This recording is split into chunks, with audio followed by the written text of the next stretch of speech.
I appointed General Ogolla. General Ogolla is among the people who went to Bomas to try and overturn my victory. Do you know that? But because when I looked at his CV, he was the best person to be general. I called him and I sat him down.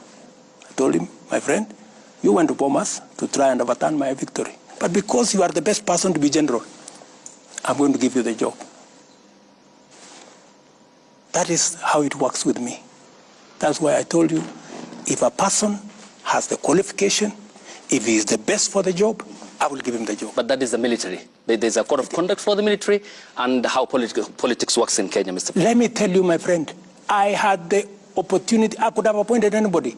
I had, I think, 10 choices.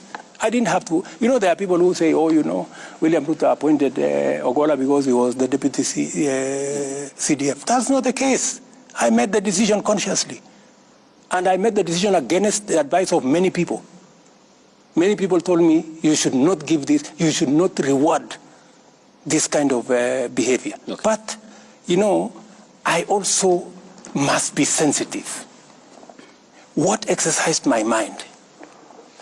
This gentleman has a good track record. And in fact, when I spoke to him, and it's not something that I should be talking about, but because you have asked a good question.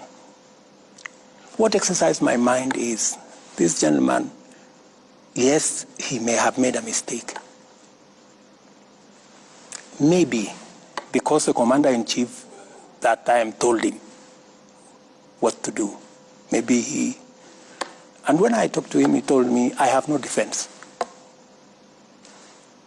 He told me, I have no defense. You do with me whatever you want. I cannot defend. It was wrong. What I did was wrong. Yeah? I am also conscious. My good friend Ayub, I'm also conscious that since independence, there is nobody from Nyanza who has ever been CDF. And it also played in my mind that I don't want a situation where a whole community think they cannot occupy a certain office. So many things that are part of my system overweighed the mistake he had done. Okay. You know? So I want to tell you that I make very sensitive appointments. I make very deliberate appointments. Many of the appointments, of course, that do not have to directly require my signature. Many of these managing directors, I don't know who, they are interviews all over the place. You know, so, and when a panel decides, for example, I was brought a panel that interviewed the CEO of museum.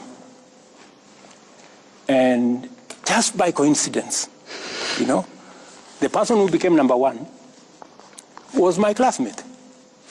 And I never even asked anybody to assist her. So when it came to me, I told my friend, you know, if she's the best, she was a lady. Okay.